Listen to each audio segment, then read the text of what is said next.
राहुल गांधींनी केलेले वक्तव्य ही काँग्रेसची भविष्यातील रणनीती राहणार आहे. अशोक चव्हाण. देशाच्या आरक्षणाविषयी राहुल गांधींनी परदेशात जाऊन जे वक्तव्य केलंय त्याची ही भूमिका म्हणजे भविष्यातील रणनीती राहणार आहे.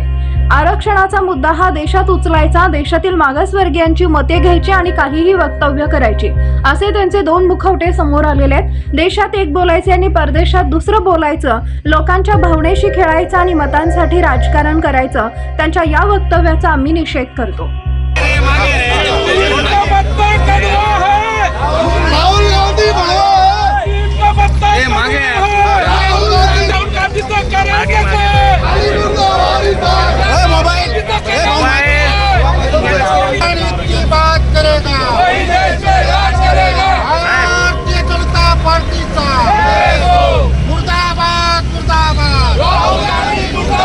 पद्धतीने देशाच्या आरक्षणाविरोधी भूमिका खासदार राहुल गांधी यांनी परदेशात जाऊन जे व्यक्त केलेली आहे ती खऱ्या अर्थाने काँग्रेसची भविष्यातली रणनीती राहणार आहे.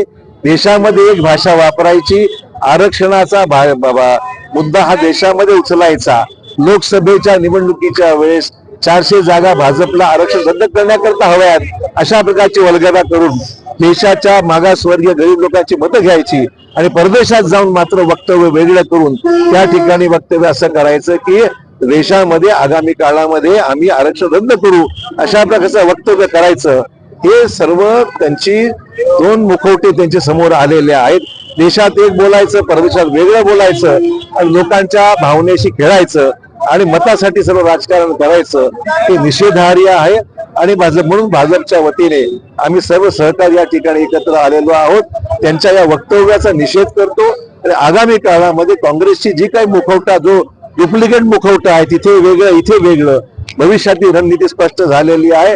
आणि त्यामुळे देशाचं संविधानाचं रक्षण केलं पाहिजे, संविधानाने दिलेलं आरक्षण टिकलं पाहिजे, हीच आमची भूमिका आहे.